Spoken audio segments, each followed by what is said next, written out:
You. Do you like Stephen King? Do you like science fiction, psychic thrillers, or conspiracy theories that still manage to grip you with heartwarming scenes and a whole lot of suspense? Well, this book might just be for you. Hello, my little geeks and freaks. Welcome back to my book bowl challenge, where I will go through a massive bowl of books and hopefully not lose my sanity in the process. I really hate that my recordings are done in my bedroom. It's really bothering the shit out of me. Sorry. It's the best I got right now. The book I'm reviewing today is Firestarter by Stephen King. Before I begin my review, I will warn you that there may be some spoilers in the book, so proceed with caution. I try not to give too much detail away, or whatever I give is not something that would completely spoil the entire book, but it is something that I would like to caution you about before you continue listening to this video. The book starts you off with a father-daughter duo on the run from a government agency. Andy McGee and his daughter Charlie yearn for a normal life, where they can be free from the fear and paranoia that comes with them being on the run. Now, I know what you might be thinking. They didn't do anything wrong. They were just met with unfortunate circumstances. Circumstances that they never expected to lead them to this. When Andy and his wife Vicky were in college, they needed money, as most college kids need. I don't know about every college, but I'm sure every college does it. But colleges do research that are funded, and they do tend to use students as their subjects. I was in a research at my college when I was there. Nothing to this degree, but I did do some tests that they were doing for a study.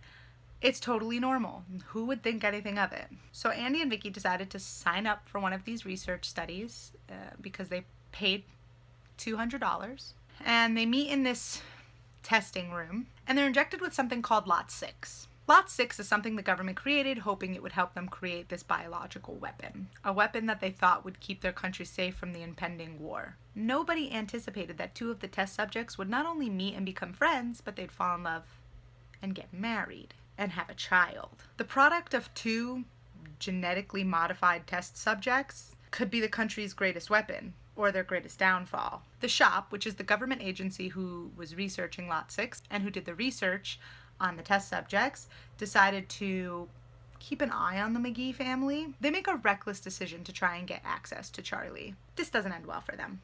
For anyone, actually. Andy will stop at nothing to protect his daughter. Over a year later, and they are still on the run, still trying to keep themselves safe and out of the shop's hands. Andy uses his genetically modified gift, which is not nearly as powerful as his daughter's, to push people to do what he says, or to believe what he says. He uses it in order to protect himself and his daughter, but it does come at a cost. So many are lost, and so much is at stake, but he does what he can. They do come across allies along the way, few and far between, but they know that they just can't keep running anymore. The shop always finds them. Now, throughout the book, we do see that while they're on the run, we get a glimpse into the shop and their operations and their thought process during the whole situation. The captain is obsessed with finding Andy and Charlie because he believes that Charlie is the key to reopening the Lot 6 research and to create others like Charlie, if she's as powerful as they believe. The original doctor that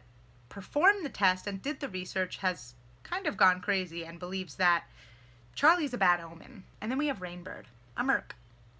And he's arguably one of the biggest villains in the book, even though he doesn't always seem that way. He has no morals, and he has quite an obsession with death, so a little weird. His entire role in this book is he's helping the shop, but he's also helping himself. He helps the shop get Charlie, befriend her, kind of gain her trust to get her to do work for them. But he gets something out of it, and he's determined to get what he wants out of it. Rainbird's able to catch Charlie and Andy and bring them back to the shop, where they are separated and kept in separate rooms, never allowed to see each other. This makes it hard for Charlie because all she trusts is her dad, and Rainbird kind of weasels his way into her trust and manipulates it. He convinces her to do the one thing that terrifies her. I think everybody underestimates just how powerful Charlie is and how smart she is, even at her age. She uses her gift in her advantage to barter some things out of doing things for the shop. They give her something, she gives them something, and in doing so, she also gets really, really strong, and she's able to control her gift. When Andy's finally able to kind of get control on the things going on his end, and he realizes the threat to his daughter, he decides to make an escape plan. An escape plan that just might work. But when everything goes south, Charlie loses it.